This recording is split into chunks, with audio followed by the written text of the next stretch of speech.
Hello बच्चों।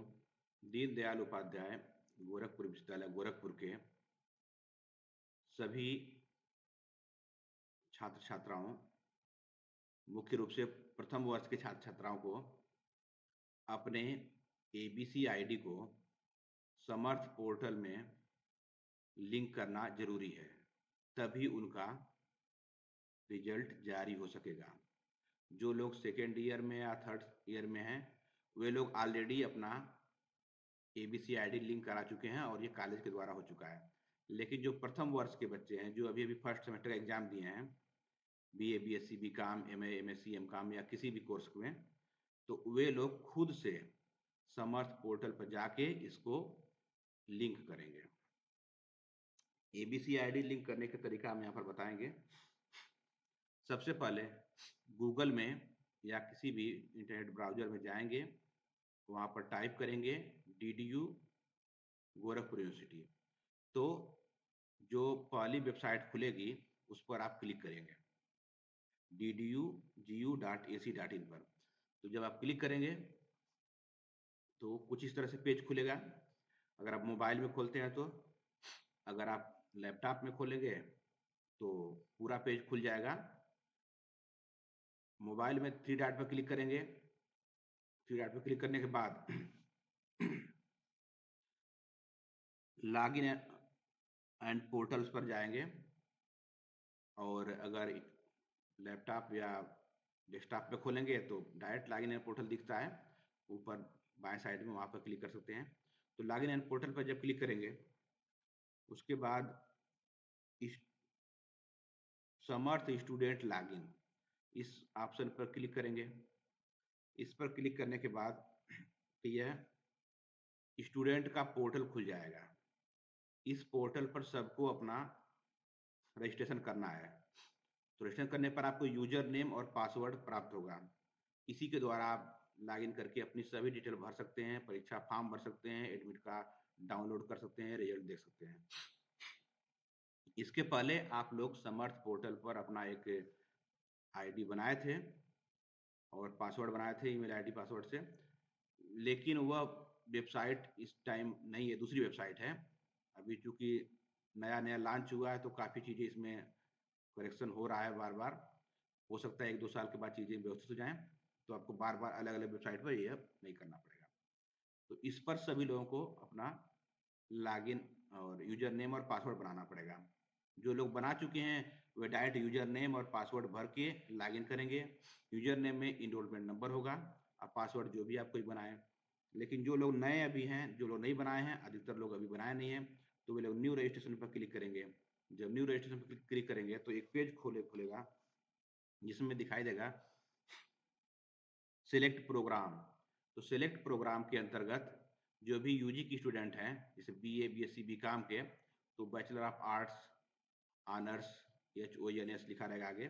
Science के हैं तो BSc, bachelor of science honours, bachelor of commerce honours BCom के लिए है। तो ऑनर्स वाला कोर्स सिलेक्ट करेंगे, ऑनर्स जो 4 ईयर कोर्स होगा। लेकिन अगर जो पीजी के स्टूडेंट हैं, तो पीजी के स्टूडेंट जो पुराने हैं, 2022 का चल रहा था, जब से लागू हुआ था नया सिलेबस सेमेस्टर वाला, लेकिन नया सिलेबस जो है वो 2024 से चल रहा है। तो पीजी के जो लोग हैं वहाँ पर कोर्स में मास्टर ऑफ आर्ट्स 2024 या मास्टर ऑफ साइंस 2024, तो 2024 वाला ऑप्शन को सिलेक्ट करेंगे। तो बीएड वाले भी इसी तरह से करेंगे। तो इसमें करके आप लोग अपना प्रोग्राम सेलेक्ट कर लेंगे। इसके बाद नाम भरेंगे। नाम आप लोग सही भरें। कुछ लोग सभी नेम पहला सब स्मॉल भर रहे हैं, फिर बीच में कोई कैपिटल कर रहे हैं, कोई स्मॉल कर रहे हैं, ऐसा ना करें, क्योंकि अगर वह मार्कशीट पर छप के आ जाएगा तो वो दिक्कत हो जाएगी। इसलिए आप लोग नाम या तो सभी लेटर कैपिटल भरें, या तो पहला लेटर कैपिटल भरें और बाकी स्मॉल भरें, एक रूपता के साथ नाम भरें अपना। नाम भरें, उसके बाद जो है मोड ऑफ रजिस्ट्रेशन में इनरोलमेंट नंबर ही रहने दीजिए। आप सभी लोगों को इनरोलमेंट नंबर पता है। इनरोलमेंट नंबर जो है आपके एडमिट कार्ड पर लिखा हुआ है। इनरोलमेंट नंबर DDU करके शुरू होगा, DDU होगा और आगे कुछ नंबर्स होंगे। अगर आपको नहीं पता तो अपने एडमिट कार्ड में देख लें। और किसी को वो भी नहीं पता है तो वो अपना रोल नंबर मोड से करके भी कर सकता है। रोल नंबर मोड से करेगा आगे, तो उसके बाद जो है अपना रोल नंबर वहाँ भरेगा, फिर आगे जाएगा तो फिर आगे फिर आपको इनरोलमेंट नंबर दिखाई देगा। उसके बाद फिर से आपको वापस इनरोलमेंट नंबर से ही करना है, इसलिए हम कहेंगे कि पहले आप इनरोलमेंट नंबर से ही प्रयास करें, जिनको पता हो। तो इनरोलमेंट नंबर भरेंगे, उसके बाद कैप्चा भरेंगे, कैप्चा जो लेटर वगैरह कुछ लिखे टेढ़े-मेढ़े उसको भरना होता है। अगर आपको नहीं समझ में आ रहा है कैप्चा, उसको रिफ्रेश कर देंगे, दूसरा कैप्चा आ जाएगा। तो उसको सबमिट करिएंगे, जब सबमिट करेंगे तो उसके बाद सबमिट करने के बाद तो फिर आपको कोर्स दिखाई देगा और उसमें इनरोलमेंट नंबर भरेंगे। इनरोलमेंट नंबर पूरा भरना पड़ेगा, DDU करके पूरा सभी डिजिट भरना है, सभी कैपिटल लेटर में रहेगा। अब भरने के बाद सबमिट जब करेंगे तो आपके ईमेल आईडी जो आप एग्जाम फॉर्म में भरे थे समर्थ पोर्टल पर, उस पर और मोबाइल नंबर पर एक ओटीपी जाएगा। तो वो ओटीपी यहाँ पर आपको भरना पड़ेगा। ओटीपी जब भरेंगे आप, ओटीपी भर के सबमिट करेंगे तो सबमिट करने के बाद आपको पासवर्ड बनाने के लिए आएगा। तो यहाँ पर कोई आप एक पासवर्ड बना सकते हैं अपना।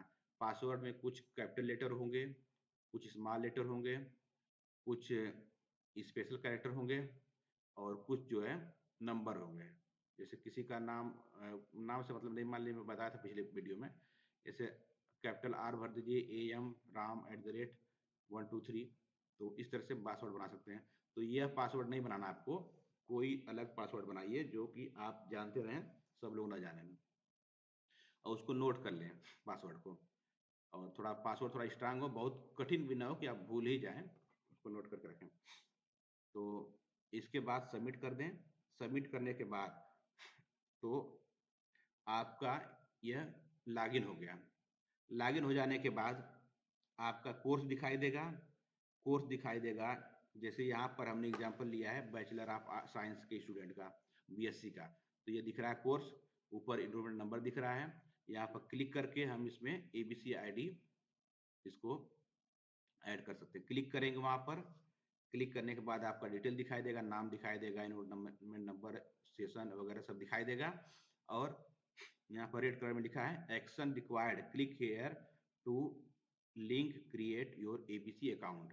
तो यहाँ पर क्लिक करेंगे तो ABC अकाउंट आप अपना यहाँ पर लिंक कर देंगे, या जिसके पास ऑलरेडी, जिसके पास नहीं बना है तो यहाँ से अपना क्रिएट भी कर सकता है। इसके बाद यहाँ पर आएगा क्लिक हेयर टू या लिंक क्रिएट ABC ID, तो इसको ABC अकाउंट को यहाँ पर क्लिक करके लिंक कर देंगे। तो यह है जब पहली बार लॉगिन करेंगे। जो लोग अपना लॉगिन आईडी बना चुके हैं उनको क्या करना होगा, तो सॉरी, तो इस पर आप क्रिएट करके लिंक जब करने के लिए क्लिक करेंगे तो ऑप्शन आएगा, यहाँ पर डिजी लॉकर का पेज खुलेगा। डिजी लॉकर के पेज में आप लोग डिजी लॉकर पे अकाउंट बनाए होंगे, जिनका जिनका ABC ID सबका डिजी लॉकर पे अकाउंट बना हुआ है, जिनका नहीं वो बना सकते हैं। इसको आप लॉगिन करने के लिए, इसमें साइन इन करने के लिए मोबाइल नंबर का ऑप्शन है, यूजर नेम का ऑप्शन है और आधार का ऑप्शन है। तो इसमें मोबाइल नंबर आप डिजी लॉकर वाला भरिएगा और उसके बाद डिजी लॉकर पर जो आपका अकाउंट है, उस अकाउंट में 6 अंक का जो पिन बनाए होंगे उसको भरेंगे, भर के साइन इन करेंगे तो ये आपका खुल जाएगा। इसके बाद ये खुल जाएगा। इसके बाद अगर आपको नहीं पता है मोबाइल नंबर कौन क्या है आपका, या आपको पिन नहीं पता है, मोबाइल नंबर तो पता, मोबाइल नंबर भरिए, उसके बाद पिन भरिए। पिन नहीं पता है तो उसको फॉरगेट कर लीजिए, ठीक है, फॉरगेट पिन। फॉरगेट की पिन के द्वारा जब हम करेंगे तो फिर नया पिन हमको सिलेक्ट बना सकते हैं। हो सकता है एक ही मोबाइल नंबर कई आधार में पड़ा हो, तो आप आधार नंबर से भी कर सकते। आधार नंबर पर क्लिक करेंगे, आधार पर, और इसमें डिटेल भरेंगे, बाकी तो OTP जाएगा और उस OTP को भरते हुए अपना काम करते हैं। एक व्यक्ति का आधार नंबर अलग होगा, दूसरे का अलग होगा। इसलिए इससे भी आप कर सकते हैं। मोबाइल नंबर हो सकता है एक ही मोबाइल नंबर कई आधार में पड़ा हो, ये भी हो सकता है। हाँ, जो लोग नया लॉगिन करेंगे तो उनको लिए क्या है कि वे लोग अ, कैसे करेंगे, तो सबसे पहले वे लोग के लिए वही है कि सबसे पहले विश्वविद्यालय की जो वेबसाइट है उस पर जाएंगे, गूगल में जाके वेबसाइट पर जाएंगे, वेबसाइट पर 3 डॉट पर क्लिक करेंगे, फिर इसमें लॉगिन एंड पोर्टल पर क्लिक करेंगे। उसके बाद स्टूडेंट समर्थ स्टूडेंट पोर्टल पर क्लिक करेंगे, तब यहाँ पर आप यूजर नेम और पासवर्ड से लॉगिन कर सकते हैं। वही यूजर नेम क्या होगा, इनरोलमेंट नंबर आपका यूजर नेम है, और पासवर्ड में आप जो है जो अभी पासवर्ड बनाए हैं वही रहेगा, लॉगिन करेंगे। तो लॉगिन करने के बाद कुछ इस तरह से दिखाई देगा। जब ये इस तरह दिखाई देगा तो आप यहाँ से क्लिक करके भी जुड़ सकते हैं, नहीं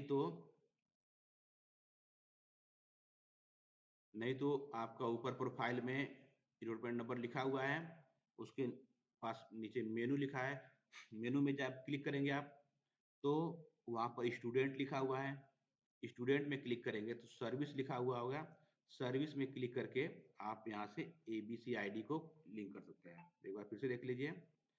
तो जब लॉगिन आप कर लेंगे तो सबसे ऊपर जो है आपका एनरोलमेंट नंबर लिखा है और उसके नीचे मेनू लिखा है। मेनू पर जब क्लिक करेंगे तो यहाँ पर स्टूडेंट लिखा है, उसके एग्जामिनेशन पर क्लिक करके आप वहाँ पर जाएंगे तो फिर कई मेनू खुलेगा, उसमें आप हॉल टिकट पर क्लिक करके आप एडमिट कार्ड भी डाउनलोड कर सकते हैं। भविष्य में आपको यहीं से डाउनलोड करना पड़ेगा, और भी आगे चीज़ें आएंगी ऑप्शन इसमें, आपको रिजल्ट देखने का भी ऑप्शन इसमें आएगा। लेकिन फिलहाल हम लोग एबीसी आईडी की बात कर रहे हैं, तो एबीसी आईडी के लिए आपको स्टूडेंट पर क्लिक करना होगा। जब स्टूडेंट पर क्लिक करेंगे तो यहाँ पर आएगा सर्विस, तो सर्विस पर क्लिक करेंगे। तो सर्विस पर क्लिक करने के बाद फिर लिखा होगा एकेडमिक बैंक ऑफ क्रेडिट, जिसको हम शॉर्ट में कहते हैं एबीसी। तो एबीसी आईडी के लिए यहाँ पर करने के लिए क्लिक करेंगे। जब आप क्लिक करेंगे तो फिर ये डिजी लॉकर का पेज खुलेगा। तो डिजी लॉकर आप के पेज से आप इसको लिंक कर सकते हैं। तो आप अपना मोबाइल नंबर डिजी लॉकर का इसमें डालिए, और जो आपने डिजी लॉकर का जो पिन बनाया था उसको डालिएगा, साइन इन कर लेंगे, साइन इन हो जाएगा। मान लीजिए कोई भूल गया मोबाइल हो, तो वो आधार नंबर से भी कर सकता है, प्रोसीजर फॉलो करके कर सकता है। अगर नहीं तो फिर जैसे हमने एग्जांपल में मोबाइल नंबर से किया, तो मोबाइल नंबर भरेंगे वहाँ पर, उसके बाद अगर पिन भूल गए तो फॉरगेट पिन पर क्लिक करिए, तो आपको कुछ ऐसा पेज खुलेगा। तो यहाँ पर फॉरगेट पिन के बाद यहाँ पर लिखा हुआ है, इसमें आपको अपना आधार नंबर डालना है। तो आधार नंबर भरिए, आधार नंबर भरने के बाद आपको डेट मंथ ईयर अपना जन्म तिथि का भरना है, डेट मंथ ईयर भरेंगे, सिलेक्ट करेंगे उसमें, फिर नेक्स्ट पर जाएंगे। जब नेक्स्ट पर जाएंगे तो उसके बाद आपके जो आधार कार्ड है उससे जो लिंक मोबाइल नंबर है उस पर एक ओटीपी जाएगा, उस ओटीपी को यहाँ पर भरना रहेगा। ओटीपी भर लीजिए, फिर आगे एक चेक बॉक्स बना है उस पर क्लिक कर लीजिए, चेक बॉक्स पर क्लिक करके वेरीफाई कर देंगे। वेरीफाई करने के बाद आप डिजी लॉकर का पेज खुल जाएगा। यहाँ पर आपके जो जो डॉक्यूमेंट इसमें हैं आपके वो दिखाई देंगे। आधार कार्ड हो सकता है, PAN card, driving licence, passport, marksheet वगैरह सब इसमें हो सकते हैं, लेकिन खैर आधार कार्ड तो होगा ही होगा। तो आप इसमें से आधार कार्ड पर क्लिक कर देंगे, सामने आधार कार्ड वाले लिंक पर सामने चेक बॉक्स पर क्लिक करके आप इसको अलाउ कर देंगे। अलाउ जब कर देंगे तो इस तरह से यह सक्सेस हो जाएगा आपका, यह आपका एबीसी आईडी आपके अकाउंट से लिंक हो गया। तो लिंक हो जाएगा, नीचे दिखाई देगा। अगर किसी के पास नहीं है एबीसी आईडी तो आधार कार्ड के द्वारा जब प्रोसीजर फॉलो करेंगे तो आधार कार्ड से मोबाइल नंबर से जब भेजेगा ओटीपी तो अपने आप एक एबीसी आईडी बना लेगा। तो हम बात कर रहे थे एबीसी आईडी की, तो ये बनाना बहुत जरूरी है। जैसे आप आज के ज़माने में आधार कार्ड सब लोगों का ज़रूरी है बहुत ज़्यादा, बिना उसके आप कोई भी कहीं भी इनरोलमेंट नहीं ले सकते, कहीं भी कोई सुविधा का लाभ उठा नहीं सकते। वो आपकी पहचान के लिए बहुत ज़रूरी है, उससे आपकी पूरी पहचान आपके आधार नंबर में रहेगी।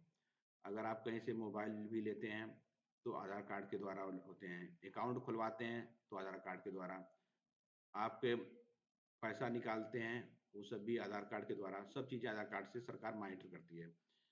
इसी तरह से जैसे पहले ऑफलाइन हुआ करता था, लोग बैंक में पैसा जमा करते थे, निकालते थे, तो सरकार को पता नहीं चल पाता था कि एक आदमी कितना जमा कर रहा है, कई खाते होते थे। तो सरकार एक नियम लगाई, पैन कार्ड, तो परमानेंट अकाउंट नंबर या पैन नंबर होता है, तो जिससे आपको लिंक करना होता है। आपका कोई भी बैंक अकाउंट हो, लेकिन पैन नंबर सेम होगा। तो जिस-जिस अकाउंट में आप पैन नंबर लाएँगे, उसका सबका डेटा उसको पता चल जाएगा कि एक व्यक्ति के इतने खाते हैं। अगर आप अ, पैन नंबर नहीं देंगे, तो आप बहुत सी सुविधाओं से वंचित रह जाते हैं। जैसे आप अगर कोई एफडी जमा करते हैं, तो आपको बहुत ज़्यादा उसमें टैक्स काट लिया जाता है, या बहुत बड़ा ट्रांज़ैक्शन 50,000 से ऊपर का नहीं कर सकते हैं, तो हम उसमें रिस्ट्रिक्शन हो जाती है, इसलिए पैन नंबर लगाना ज़रूरी होता है। उसी तरह से आप क्या पढ़ाई पढ़ रहे हैं, तो सभी चीज़ें एक जगह पर आ जाएँगी। आप बीए कर रहे हैं, बीएससी कर रहे हैं, कोई भी कोर्स कर रहे हैं, आपका डिटेल सब एक जगह आ जाएगा। अगर एक व्यक्ति कई पढ़ाई कर रहा है, तो वो भी साथ में दिखाई देने लगेगा। तो कई रेगुलर कोर्स आप एक साथ कर भी नहीं पाएँगे। और दूसरी बात, अगर आप प्राइवेट कोर्स है जो एलिजिबल है तो कर सकते हैं। इसके फ़ायदे भी हैं, ये फ़ायदे के लिए लाया गया है कि अगर आपको सब चीज़ें ढोने की ज़रूरत नहीं है, आपके अकाउंट में सब एक साथ दिखाई देंगे। आप कहीं भी बहुत आगे भविष्य में अपने डॉक्यूमेंट को लेकर ढोने की ज़रूरत नहीं पड़ेगी आपको बहुत ज़्यादा। आप अपना अकाउंट एबीसी अकाउंट खोलेंगे, एकेडमी बैंक ऑफ क्रेडिट, उसमें आपकी सभी इन्फॉर्मेशन रहेगी, कब आपने किस कोर्स में एडमिशन लिया, कब क्या पास किए, कैसे किए, सभी उसमें अपने आप दिखाई देंगे। इसलिए इसको लिंक करना ज़रूरी है। तो सभी लोग एबीसी आईडी लिंक कर लें। मैं कहूँगा कि आप लोग खुद से करें, अपने घर पर करें, अपने मोबाइल नंबर डाल के करें। 1 बार में, 2 बार में सीखें, क्योंकि भविष्य में सभी चीज़ें आपको मोबाइल से ही करनी है।